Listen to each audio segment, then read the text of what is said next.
오늘 이 본문의 말씀은 주로 언제 많이 하는 말씀입니까? 그렇죠. 크리스마스 성탄절날 주로 많이 본문으로 사용하는 말씀입니다.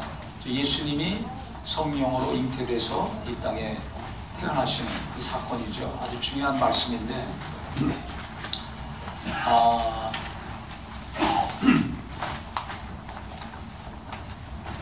제가 이 주일 설교하려고 이제 기도하고 준비하는데 갑자기 하나님이 감동하셔가지고 예수님이 이 땅에 오셨는데 예수님이 성령으로 잉태돼서 처녀의 몸에 잉태돼가지고 출생하신 사건을 우리가 너무 잘 알고 있습니다.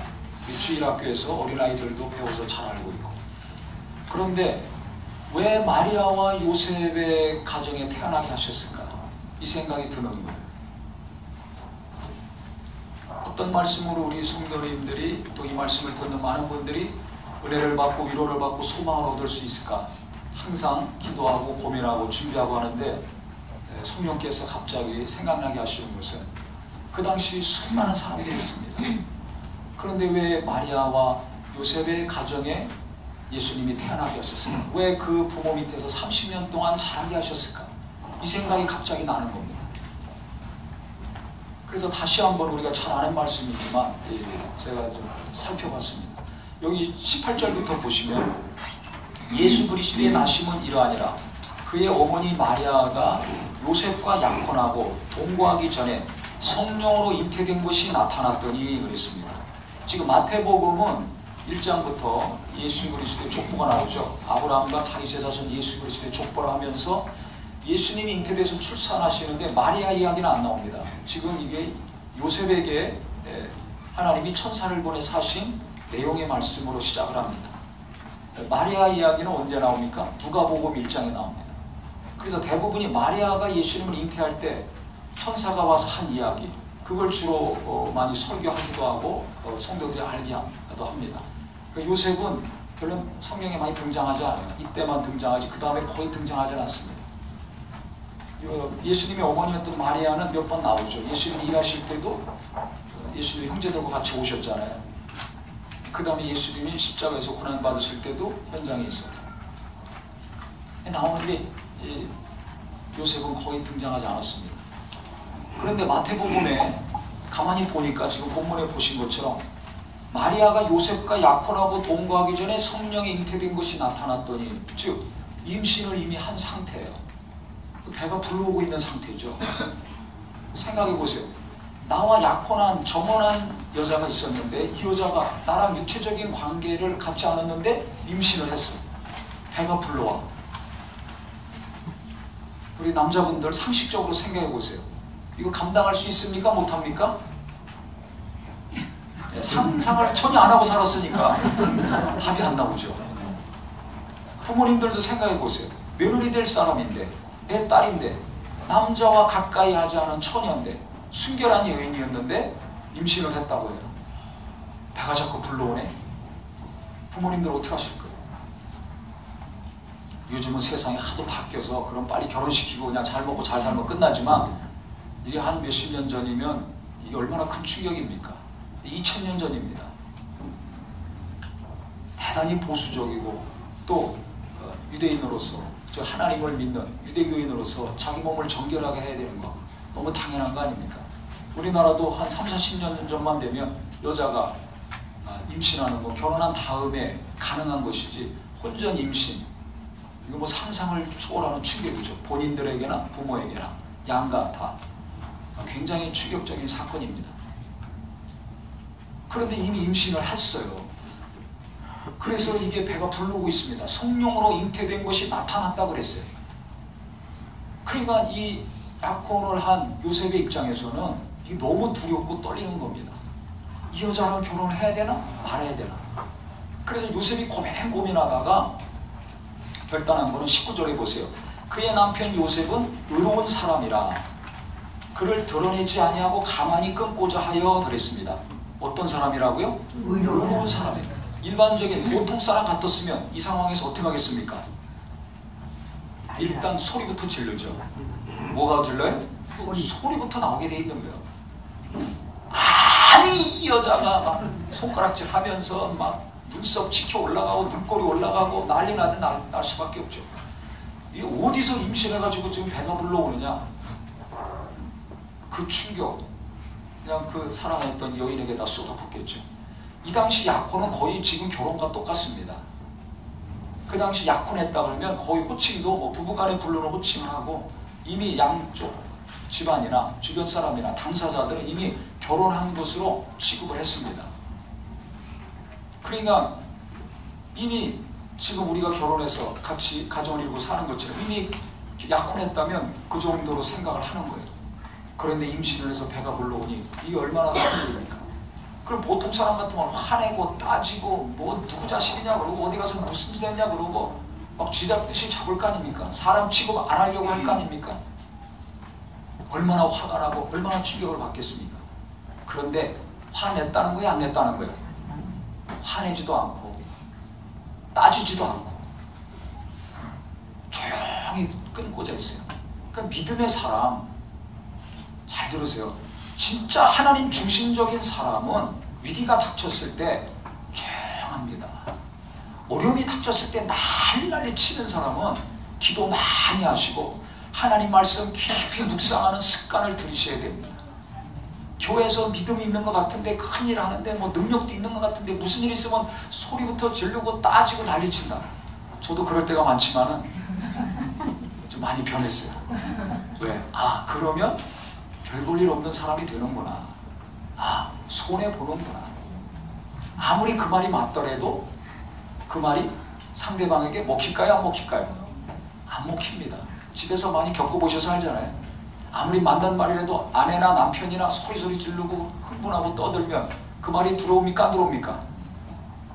아, 조용한 거 보니까 거의 맞군요. 자식들에게 아무리 맞는 얘기지만 소리 질러서 흥분해가면서 막 얘기하면 그 말이 자식들에게 깊이 들어갑니까? 안 들어갑니까? 안 들어갑니다. 안 되는 줄 알면서 계속 하죠? 그만하셔야 돼요. 믿음의 사람은, 하나님 뜻대로 사는 사람은 소리부터 질르질 않아요. 이게 많은 연단이 필요하죠. 많은 연단. 그래서 하나님 앞에 무릎 꿇고 자기 자신을 처리하고 자아가 죽는, 예수님이 십자가에서 고난 받으셨기에 우리가 구원받을 수 있었던 것처럼 내가 십자가에 나를 못 박는 내 감정과 내 뜻과 내 욕심과 내 정욕들을 못 박는 이 깊은 기도와 말씀의 묵상을 통해서 내면이 변화됐을 때 침묵하고 조용하게 일들을 처리합니다. 그래서 자기 감정이 그냥 시도 때도 없이 갑자기 막 열이 나온다든지 아니면 찬바람이 쌩쌩하고 분다. 믿음이 대단히 연약한 분입니다. 본인은 몇십 년씩 신앙생활하고 하나님 말씀도 잘 알고 직분도 감당하고 막 역사에서 굉장한 수준 같지만은 내면은 어린아이예요. 갓 태어난 갓난아기 같은 거예요. 아이들 보세요. 조금 안 좋으면 막 울다가 조금 안 좋으면 금방 눈물 딱 그치고 막 웃지 않습니까? 먹을 거 하나 때문에. 조그만 거 하나 때문에 내가 막 슬퍼 울고 또 분노가 일어나서 치밀어 올라서 막 머리가 뜨끈뜨끈해지고 심장이 막 벌렁벌렁거리고 합니까? 아, 내 믿음이 아직도 연약하구나. 어린아이의 믿음이구나 아셔서 겸손히 기도하고 더 말씀에 빠져들어가는 은혜가 있기를 예수 이름으로 축원합니다.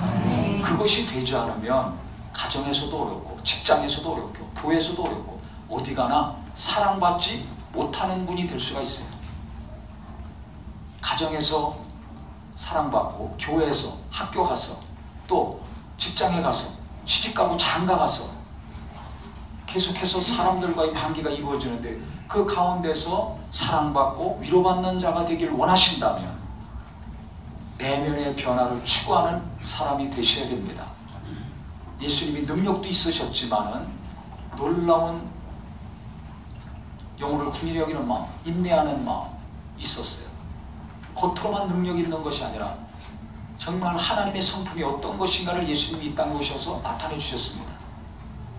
지난 석 주간의 설교 다시 잘 듣고 기억하시기 바랍니다. 주님이 어떤 자들과 함께 하셨는가, 어떤 자들에게 능력을 베푸셨는가, 어떤 자들을 불쌍히 여기시고 이적을 베푸셨는가. 그렇다면 나는 어떤 자를 궁히 여기고 있습니까? 어떤 자에게 내 마음이 가고 눈이 가고 신경이 가고 어떤 자를 향해서 기도할 때 기도가 뜨겁습니까? 부자 되려는 마음을 가지고 기도할 때, 저 높은 자리에 있는 사람, 저 유명한 사람처럼 되려고 기도할 때, 그 자리에 내 자식이 앉고 내 남편이 앉고 하는 것을 간구하고 사모할 때 뜨겁습니까? 아직 모르는 분입니다.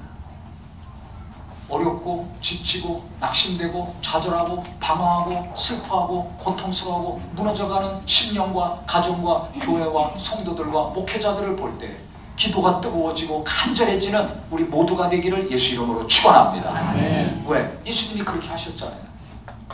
그러니까 신앙생활을 제대로 한 사람은 시간이 가면 갈수록 누구를 닮아갑니까? 예수를 닮아갑니다. 그런데 기도하고 신앙생활 열심히 하는데 부자를 닮으려고 그래. 권력 있는 자를 닮으려고 그래.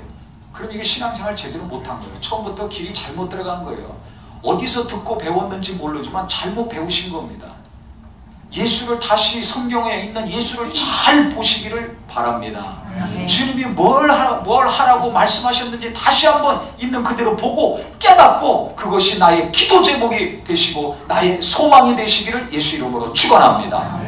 그러니까 제대로 된 그리스도인, 정상적인 그리스도인은 무엇을 추구하는가? 어떤 것이 자기 삶의 목표요? 어떤 것이 인생의 목적이냐? 예수 그리스도를 닮는 것이 목적이 되어야 됩니다.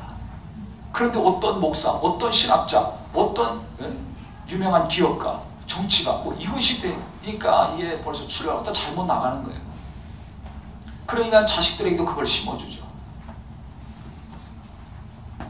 그래서 한국교회의 복잡한 어려운 일들이 왜 이렇게 일어나는가? 성령이 역사하셔서 큰 부흥이 일어났는데 왜 이렇게 성경도 많이 알고 능력 있는 사람도 많고 기도하는 사람도 많고 날마다 새벽부터 뭐 이곳저곳에서 기도하고 예배하고 가르치고 전도하는데 왜 이렇게 불미스러운 일들이 이곳저곳에서 많이 일어나는가? 뭔가 빗나갔기 때문에 그래요. 예수여 예수여 찾는데 성경 찾는데 성경대로 안 했어요. 예수님 말로만 예수지 예수님은 빠져있고 그 안에 다른 것이 들어와 있어요. 그러니까 이런 안 좋은 결과 열매들이 맺혀지는 겁니다.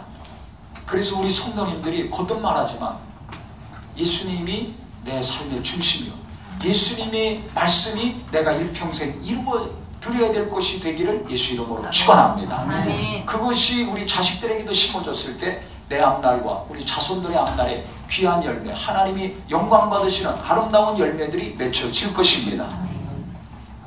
그것이 너무나 중요해요. 그래서 우리가 겉으로 보이는 거 너무 추구하지 마세요. 아, 큰 교회는 능력 있는 교회고 복이 있는 교회고 그러니까 그 교회 가야 복을 받는다고.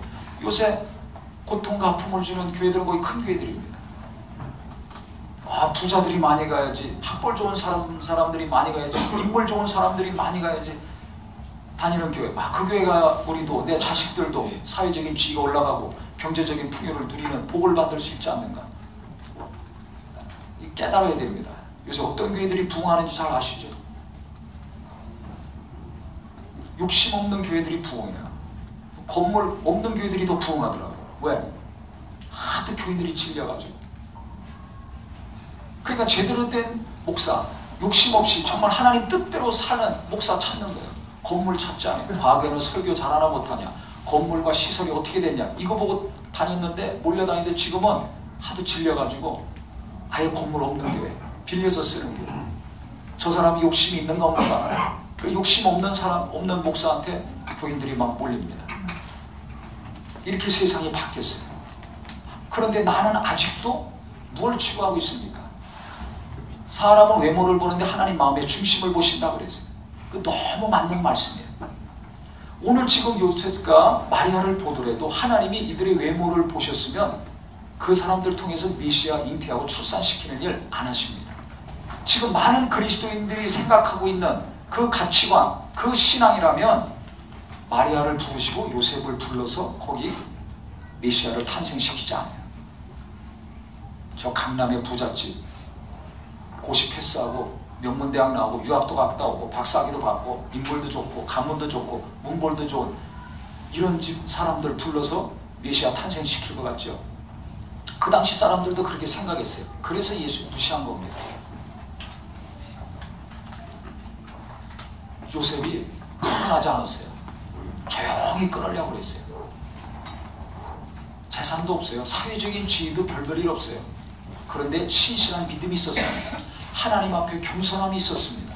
하나님 뜻대로 순종하고 살려는 기본적인 마음의 자세가 돼 있는 사람들이었습니다. 이게 중요해요. 재산이 없는 거 어떻게 합니까? 예수님이 출생했을 때 누가복음 2장 24절에 보면 여자가 아이를 낳으면 피를 많이 흘리지 않습니까? 그래서 정결 예식을 치르러 가야 됩니다. 성전에. 그때 재물을 가지고 가는데 보통 1년 된 어린 양을 가지고 갑니다. 그런데 그 1년 된 어린 양 가지고 갈 수 없는 집들이 있잖아요. 즉 가난한 사람들, 경제적으로 어렵게 사는 사람들은 어떻게 해요? 애 낳지 말아야 돼요? 낳아야 되잖아요. 그런 집들은 집비둘기나 산비둘기 한 쌍을 가져갔습니다. 그래서 하나는 번제제를 제물로 드리고 하나는 속죄 제물로 드렸습니다. 근데 예수님 태어나셨을 때 요셉과 마리아가 성전에 갈 때 집비둘기 산비둘기 들고 갔어요. 가난했어요. 중산층도 아니에요. 잘 들으세요. 요셉이 부자였기 때문에? 아닙니다. 마리아가 부잣집 딸이었기 때문에? 아닙니다. 학벌이 좋고 교육을 잘 받아서? 아닙니다. 우리는 뭐부터 봅니까? 사람들을 볼 때, 교회를 볼 때, 또 나를 볼 때, 내 남편, 내 아내, 내 자식을 보면서 기도할 때 무엇을 추구하고 무엇을 간절히 간구합니까? 껍데기가 아니라 영혼이 되시기를, 속이 되시기를 예수 이름으로 축원합니다. 너무 겉을 중요하게 여기고 그것에 관심이 빠져 있으니까 아무리 하나님 말씀 알고 듣고 하더라도 이게 지속이 안 돼요. 스쳐 지나가는 말씀, 스쳐 지나가는 은혜지 이 말씀이 들어와서 새겨지질 않습니다. 그러니까 예배할 때는, 들을 때는 은혜가 되고 위로가 되고 믿음이 되고 소망이 되고 기쁜데 몇 시간 못 가죠. 왜냐? 그 말씀을 내가 붙들지를 않아요. 왜 못 붙들어요? 눈에 보이는 거 쫓아가기 바빠가지고. 먹고 살기 바쁘다, 자식 교육이 바쁘다, 직장 생활하고 사업하기 바쁘다는 미명하에 말씀 뺏기지 마시고, 도덕적 당하지 마시고, 내팽개치지 마시고, 하나님이 성령으로 감동하시고 깨닫게 하신 말씀이라면 다른 거 못한다 할지라도 그 말씀 붙들고 하루하루 살 수 있는 저와 우리 모두가 되기를 예수 이름으로 축원합니다. 예수가 목적이라면 예수가 하신 말씀과 예수님이 행하신 것이 내가 해야 될 것이요, 내 자녀들이 해야 될 것이요, 예수 믿는 자들이 마땅하고 당연히 해야 될 것이라는 것을 믿고 하신다면 그렇게 노력해야 됩니다. 요셉과 마리아는 그런 사람들이었어요. 하나님 앞에서 하나님이 보신 거예요. 그래서 제가 이 말씀 준비하면서 예수님 당시 누가 제일 하나님 사랑을 많이 받았는가, 누가 하나님이 가장 사랑하시는 자였는가? 요셉과 마리아라고 저는 생각합니다. 왜 그렇습니까? 아니 메시아 탄생의 예언이 얼마나 오래전부터 왔습니까? 아브라함부터 치면 2000년입니다. 예수님 탄생하시기 2000년 전 아브라함에게 이미 약속하셨어요. 그 2000년 동안 유대인들은, 아브라함의 후손들은 우리를 죄에서 구원할 구주가 오신다 이거 기다린 겁니다. 그러니까 그 당시 메시아를 탄생하고 메시아를 잉태하고 탄생시키는 일을 하는 사람이 가장 큰 복 있는 사람입니다. 하나님이 가장 사랑하시는 자가 누구겠어요? 이 메시아 탄생에 쓰임받는 가정 아니겠습니까? 부자가 하나님이 사랑하시는 자겠어요? 높은 지에 있는 왕이 하나님이 사랑하시는 자겠어요? 당시 헤롯 왕은 예수 죽이려고 몸부림치다 저주받아 죽었지 않습니까? 누가 복 있는 자요? 누가 하나님의 사랑을 가장 많이 받는 자입니까? 예수를 잉태하고 출산시키는 사람들이었어요. 그런데 그들은 부자가 아니었어요. 사회적인 지위도 높지 않았습니다. 그런데 어느 날 사랑하는 아내가 약혼까지 했는데 거의 이제 정식적인 부부요, 이제 완전히 같이 일평생 살아야 될 가정을 이루어가야 될 사람인데 배가 불러오네, 임신했다고 그러네. 고민이 많은 거예요. 어떻게 임신했는지 이야기했을 거 아닙니까? 왜? 먼저 하나님은 천사를 마리아한테 먼저 보내셨어요. 요셉한테 보내기 이전에, 지금 요셉한테 이렇게 천사가 와서 이야기하기 이전에 마리아한테 먼저 천사가 갔습니다. 가브리엘 천사가. 그래서 내가 아들을 낳으린 이름을 예수라 하라. 성령이 내게 임하시고 지극히 크신 이의 능력이 너를 덮으리니 내가 아들을 낳을 것이다. 내 친족 엘리사벳도 임신해서 지금 6개월이나 됐다. 그 침례요한이거든요. 그랬더니 아 그렇습니까? 하나님의 모든 말씀은 능치 못하신 일이 없다. 그랬더니 마리아가 뭐라고 고백했습니까? 나는 주의 계집종이오니 주의 여종이오니 주의 말씀이 내게 이루어지사이다. 그게 마리아도 이게 보통 여자가 아니에요. 아니 여자가 지금 약혼한 상태에서 남자를 가까이 안았는데 배가 불러와 아이를 낳아야 돼. 그러면 자기 자신뿐만 아니라 자기 부모 또는 상대방 그 집안 이웃들 일평생 손가락질 당하고 욕먹고 살아야 됩니다. 내가 그거 감당하겠다는 거예요. 부모가 뭐라고 하던 약혼한 사람이 뭐라고 하던 또 집안 식구들이나 친구들이나 동네 사람들, 과거에는 무슨 일이 있으면 그 동네 사람들이 다 알지 않았습니까? 손가락질하고 뭔가 욕을 하고 무시하고 천대하고 박대할지라도 하나님이 나를 사용하시길 원한다면, 주님이 나를 부르시고 나를 통해서 일하시기 원한다면 내 태를 쓰시옵소서, 내 육체를 쓰시옵소서. 내 일평생 욕먹는 일이 있을지 모르지만 내가 정말 주님께 드리겠습니다. 주님께 바치겠습니다. 나는 주의 종이오니. 종이 뭡니까? 가장 신분이 낮은 사람 아닙니까? 그러니까 하나님의 말씀이 임했을 때, 하나님의 뜻이 임했을 때 마리아는 가장 겸손한 자가 됐습니다. 할렐루야. 아멘. 할렐루야. 아멘. 그렇기 때문에 그가 여인 중에 최고의 복을 받은 여인이 된 거예요. 최고의 사랑을 받은 자가 될 수 있었습니다. 이것을 너무 해가지고 천주교에서는 마리아가 성모라 그래가지고 동상 만들어 놓고 우상같이 섬기는 거, 그 잘못된 거지만 그 정도로 생각한 거예요. 그래서 그가 예수님을 잉태했죠. 그러니까 자기 약혼자에게 얘기했을 거 아닙니까? 너 내가 이런 일이 있었다. 그래서 하나님이 이렇게 나를 쓰신다고 한다. 그러니까 요셉이 이 말을 듣고서 하나님께 대한 믿음이 있는 사람이니까 조용히 끊으려고 했어요. 흥분하지도 않고 따지지도 않고. 믿음 없는 사람 같은 것이 왜 이 여자입니까? 마리아도 믿음이 없었다면 왜 납니까? 나보다 더 믿음 있는 저 여자, 나보다 더 잘 사는 저 집딸, 저 사람들을 통해서 역사하시지 왜 나를 통해서, 왜 내 약혼녀를 통해서 역사하시려고 하십니까? 하나님 원망했을지도 모릅니다. 우리 성도님들 그럴 때 있죠. 무언가 믿음으로 하려고 그러면 하나님 원망해요. 왜 내 아들을 부르시고, 왜 나한테 이런 일을 맡기시고, 왜 저 사람을 이렇게 도와주라고 그러고, 왜 정말 먹고 살만하면 또 뭐 이렇게 해서 헌금하라고 그러고. 그러니까 죽으라고 헌금하거나 헌신하든지 해놓고서 하나님 원망하는 사람들이 있어요. 그거 하지 마세요. 누가 원망하는 줄 아세요? 사람한테 했다고 하니까 원망하는 거예요. 하나님한테 진정 하나님한테 했다고 생각하는 사람은 하나님의 종으로서 쓰임 받았든지 헌금을 했든지 봉사를 했든지 어떤 희생을 하든지 정말 열심히 해서 목숨을 다하고 힘을 다하고 뜻을 다해서 헌신한 사람들, 하나님께 했다고 하는 사람들은 조용합니다. 원망과 불평이 없습니다. 따지는 것도 없어요. 조용히 끊으려고 요셉이 한 것처럼 조용해요. 왜? 내가 하나님께 한 거니까. 근데 이걸 목사한테 했다고 생각하고 어느 누구한테 했다고 생각하고 사람한테 했다고 생각하는 사람은 나중에 안 좋은 일 있으면 원망합니다. 불평하고. 그래서 그게 상처가 돼요. 저는 그런 사람 많이 봤어요. 젊었을 때 은혜 받아서 막 인생을 불태우고서 그 다음에는 이 모임이, 이 단체가 내 젊음을 뺏어갔다. 아니 그럼 하나님은 어디 계신 거예요? 또 어떤 사람은 교회에서 막 희생하고 헌신하고 죽도록 충성해놓고 나중에는 막 그거 후회합니다. 내 인생을 바쳤는데, 내 젊음을 바쳤는데. 누구한테 바친 거예요? 하나님께 바친 거 아닙니까? 하나님이 부르시고 하나님이 은혜 주시고 하나님이 능력 주셔서 쓰임받은 거 아닙니까? 그러놓고 왜 다 뒤집어 엎냐 이거예요. 너무 안타깝죠. 가만히 보면 어떤 문제가 있고 어떤 사람이 잘못된 것도 있겠지만 그 사람 믿음 자체가 문제예요. 누가 빠져 있습니까? 하나님이 빠져 있어요. 그러니까 결정적인 순간에 하나님이 빠지는 사람 많아요. 예수님이 없는 사람이 너무나 많아요. 저도 그래요. 어떤 일이 딱 있었을 때 주변에서 그럽니다. 목사님 막 저를 위로하느라고 막 어떠지 않습니까? 어떠지 않습니까? 일평생을 바치고 뭐 젊음을 바치고 몸이 부서질 정도로 이렇게 열심히 일했는데 어떻게 이럽니까? 도리어 제가 그 사람들 다독거리고 말렸어요. 위로하고.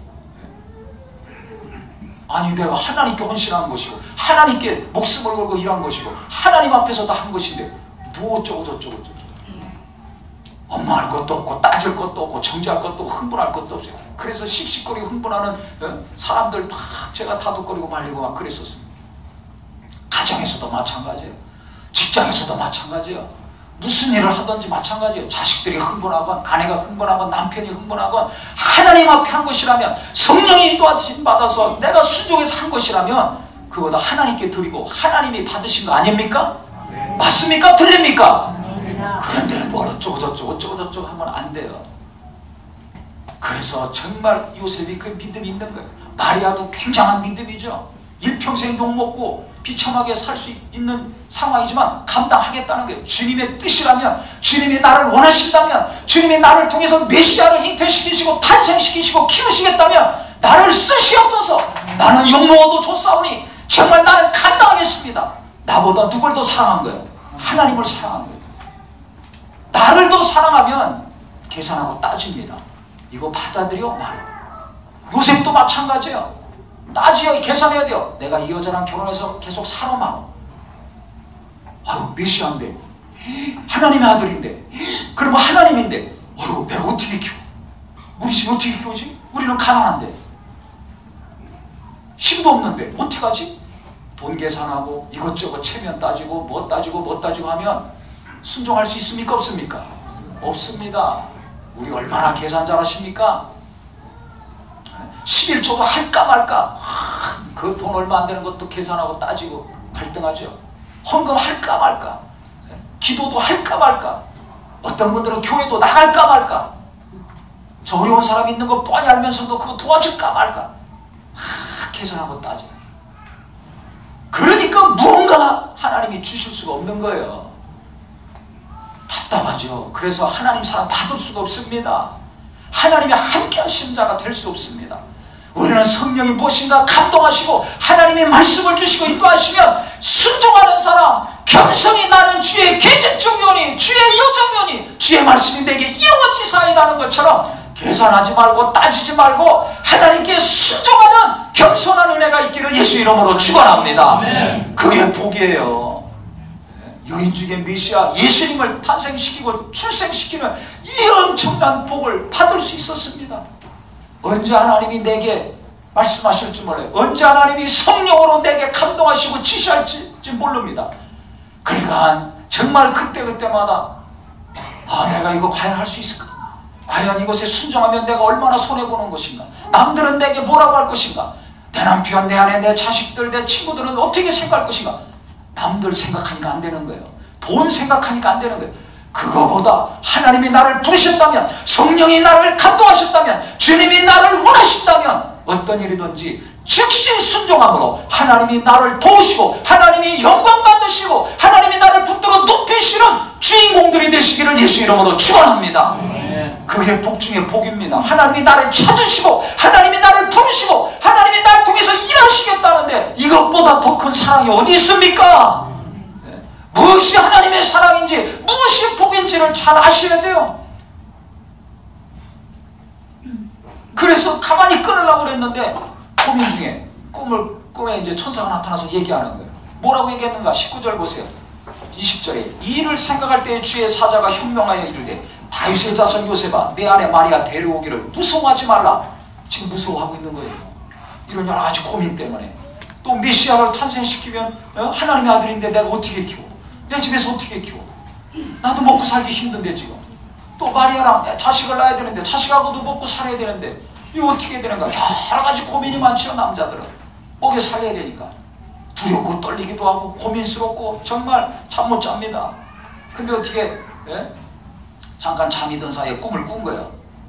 두려워하지 말아라. 데리고 와서 같이 살아라 이거야. 그에게 잉태된 자는 성령으로 된 것이다. 아들을 낳은 이름을 예수로 하라. 자기 백성을 죄에서 구원할 자라고 했습니다. 그랬더니 그가 깼죠. 그래서 데리고 왔어요. 24절에 보면 요셉이 잠에서 깨어 일어나 주의 사제의 분부대로 행하여 그의 아내를 데려왔으나 계속 고민했다고 그랬어요? 즉시 순종했다고 했어요? 그렇죠. 하나님의 말씀이 임하니까 하나님의 뜻을 무엇인지를 분명히 하니까 약혼했던 마리아에게 또 들었고 그 다음에 자기가 또 직접 들었잖아요. 그러니까 즉시 순종을 했습니다. 자기가 사랑했던 약혼녀에게서 들었을 때는 고민했었어요.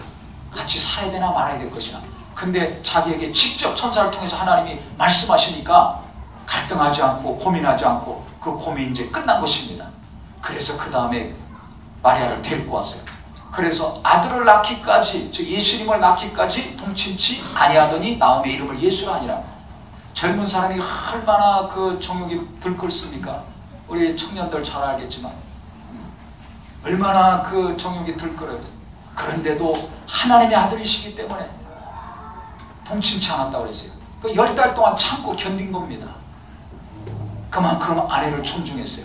그만큼 하나님의 뜻을 존중하고 순종했습니다. 그러니까 지금 마리아도 그렇고 요셉도 그렇고 진짜 누구의 사람입니까? 그렇지요. 하나님의 사람이었어요. 그걸 하나님은 아시고 그들의 집이 몇 평인가, 그들의 재산이 얼마인가, 저들의 사회적인 지위가 어느 정도인가, 그거 보신 것이 아니라 내가 중요하게 여기는 거, 우리가 중요하게 보는 거, 그거 보시고 이들을 찾으신 것이 아니라 이들의 믿음, 이들의 순전함, 이들의 겸손함, 이들의 마음의 중심이 어떤지를 하나님이 보시고 마리아도 부르시고 요셉도 불러서 이렇게 말씀하시고 예수가 잉태하게 하시고 그 가정에서 자라나게 하신 것입니다. 깨닫기를 예수 이름으로 축원합니다. 그렇다면 정말 하나님이 나를 찾으시고 이와 같이 함께 하시고 놀라운 것을 내 가정에도 부어주시는 역사가 일어나야 될 텐데 그러려면 어떻게 되는가? 돈을 쌓고 명예를 쌓고 권력을 쌓는 것이 아니라 하나님 앞에서 믿음을 쌓아야 되겠구나. 하나님 앞에서 더 낮아져야 되겠구나. 결심하시기를 예수 이름으로 축원합니다. 예수 이름으로 축원합니다. 그래서 하나님의 뜻이 임하니까 하나님의 말씀이 임하니까 그대로 순종하는 거예요. 고민하지 않고 갈등하지 않고 성령이 감동하셨는데도 하나님의 말씀을 듣고 깨달았는데도 계속 고민이 되고 갈등하고 있습니까? 그거 왜 그래요? 내가 밀어내고 있는 거예요. 저 그런 사람 봤어요. 한 5년 전인가 아주 오래전이죠. 이렇게 예배를 하면 남자분이 있는데 인물도 좋아요. 키도 크고 등치도 좋고 얼굴도 무슨 영화배우처럼 잘 생겼어요. 그 당시도 머리 기름 발라서 항상 깨끗하게 하고 자동차도 요즘은 외제차 많지만 그 당시 외제차 없어 보여요. 근데도 아주 검은 고급 승용차 그거 타고 다니는데 이분이 그때 막 충만할 때니까 다들 은혜 받고 막 기도하고 충만할 때인데 이분은 보니까 기도할 때 조용해. 그 물어봐요. 왜 그런가 했더니 그 안에도 은혜가 충만하고 아주 믿음이 좋은데 이분은 자기가 은혜 받으면 이 사람들처럼 될까봐 또 은혜 받으면 무언가 자기 삶이 완전히 180도 바뀌어서 다른 삶을 살까봐 그것이 두려워가지고 은혜 받는 것이 두려워서 마음을 조금만 열고 있는 거예요. 이걸 다 열어놓으면 나도 이 사람들처럼 확가닥 뒤집어지고 변화되면 내가 원하는 삶을 못 살고 아니면 정말 자기가 상상하지 못한 세계로 빠져들어갈까 이 겁이 나가지고 문을 조금만 열어요. 아주 그래서 진짜 자기가 힘을 쓴대요. 제가 그랬을 때 이렇게 보니까 집사님은 은혜 안 받으려고 힘쓰는 것 같습니다. 다른 사람은 은혜 받으려고 막 기도에 힘쓰고 말씀 들을 때도 눈을 그냥 반짝반짝거리고 귀를 쫑긋 세우고 막 그 말씀을 빨아들이는 게 힘쓰는 게 눈에 보이는데 집사님은 보니까 은혜 안 받으려고 막 힘쓰는 것 같습니다. 그랬더니 얼굴이 빨개지더니 목사님 진짜 그렇습니다. 그러더라고요. 실제 자기가 고백을 해요. 은혜 안 받으려고. 그러니 그 사람 나중에 잘 됐을까요? 어려워졌을까요? 뻔하죠.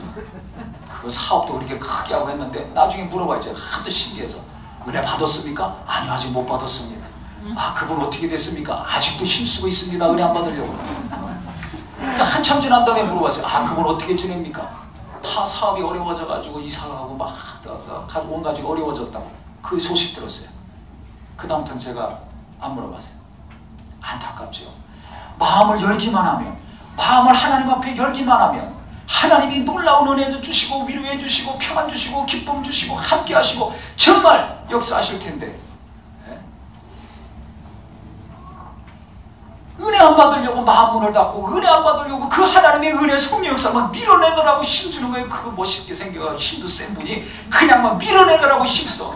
은혜 못 들어오느라고 문 닫느라고 팍 얼굴 시뻘게 하고 힘쓰더라고요. 실제로.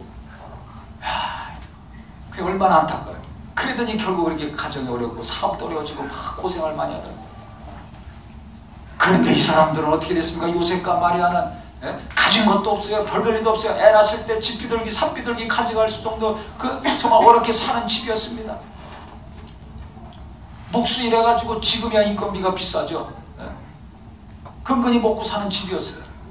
그런데도 주의 말씀이라면, 주님이 쓰시겠다면 내게 이루어지사이다. 나는 어떻게 됐든지 정말 주의 말씀대로 이루어지이다. 아, 그렇습니까? 요셉도 주님의 뜻이라면 내가 함께 하겠습니다.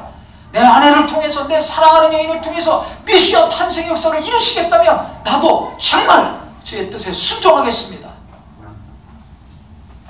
그래서 우리 젊은 친구들 돈 보고 외모 보고 결혼하려고 그러지 말고, 이 정도 수준이 되는 믿음 있는 사람 요새 없으니까 정말 하나님 뜻대로 살려는 의지와 열정이 있는 사람을 아내로 만나고 남편으로 만나시기를 예수 이름으로 축원합니다. 예수 이름으로 축원합니다. 또 이미 결혼하신 우리 성도님들, 남편 막 출세시키고 막 아내 호강시키려는 것보다 이 믿음, 남들이 뭐라고 하든지 말든지 관계없이 정말 하나님 말씀대로 살려는 아내, 하나님 뜻대로 순종하려는 남편 되게 해달라고 기도하고 사모하시기를 예수 이름으로 축원합니다. 얼마 벌어서 오는 남편인가, 얼마나 날씬하고 이쁜 아내인가만 따지고 계산하지 말고 하나님 말씀대로 지금 일하고 있는가, 하나님 뜻대로 살고 있는가, 마음을 열고 은혜를 받으려고 하나님의 사랑으로 하나님의 능력으로 함께 하시려고 할 때 그것을 받고 정말 쓰임받으려고 하는가, 아니면은 문을 닫고서 막 은혜를 밀어내고 하나님을 밀어내고 하나님과 씨름하고 있는 어리석은 자인가. 잘 깨달으셔서 우리 하나님 앞에 마음을 활짝 여시기를 예수 이름으로 축원합니다.